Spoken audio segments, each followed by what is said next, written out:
रिया ने जैसे ही लाइब्रेरी के अंदर साहिल की चप्पल देखी, उसके पैरों तले जमीन खिसक जाती है और वो बैठकर जोर जोर से रोने लगती है। वो चिल्लाती है, भाई कहाँ हो आप, मुझे जवाब दो। तभी उसके कानों में वही आवाज गूंजती है। वो पीछे घूमती है और देखती है ब्लैक बोर्ड अपने आप लिख रहा होता है, अर्जुन मिस्ड रोल नंबर 13। देखते ही रिया की सांसें रुक जाती हैं और वो समझ जाती है कुछ तो बहुत डरावना है यहाँ। कांपती हुई आवाज में रिया बोलती है, तुम कौन हो और ब्लैक बोर्ड पे जो लिखा है उसका मतलब क्या है? अगर कोई यहाँ है तो मुझे दिखाई दो। तभी एक अजीब सी आवाज गूंजती है और एक परछाई दिखाई देती है।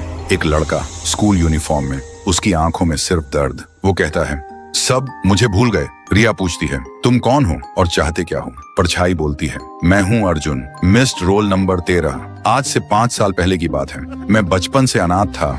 मेरे मम्मी पापा मुझे अकेला छोड़कर चले गए थे। एक दिन क्लास के सब बच्चे मुझे कालुआ कालुआ कहकर चिढ़ाने लगे। मैं काला था, इसलिए मैं रोता हुआ लाइब्रेरी की तरफ भागा और जब मैं लाइब्रेरी में घुसने ही वाला था तभी देखा मैडम और एक डॉक्टर किसी अजीब चीज के बारे में बात कर रहे थे और तभी किसी ने मुझे पीछे से जोर से मारा। मेरी आंखों के सामने अंधेरा छा गया। जब मेरी आंखें खुली तो देखा मैं लाइब्रेरी के अंदर टेबल पर पड़ा था। डॉक्टर और मैडम भी वहां थे। मैं चिल्लाने की कोशिश कर रहा था लेकिन न चिल्ला पा रहा था न हिल पा रहा था। तभी मुझे पता चला ये लोग स्कूल के बच्चों को किडनैप करके उनके ऑर्गन्स निकालते हैं और उन्हें बेच देते हैं। फिर उसी दिन मैडम ने प्रिंसिपल के सामने कुछ बहाना बनाकर लाइब्रेरी को हमेशा के लिए बंद करवा दिया। गांव वालों के सामने मुझे मिसिंग बता दिया गया। तब से मेरी रूह इसी लाइब्रेरी में भटक रही है और हर रात 12 बजे घंटी बजाता हूँ,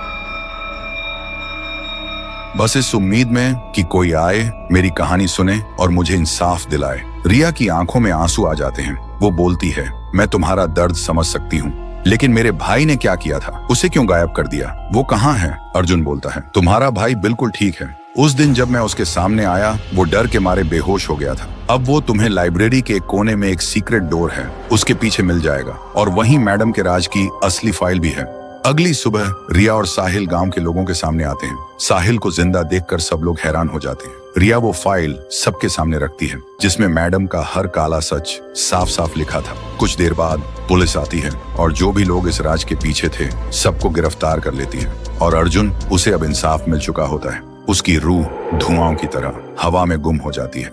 तो दोस्तों, अगर आपको ये कहानी पसंद आई हो और आगे भी ऐसी हॉरर सीरीज चाहिए हो तो कमेंट करो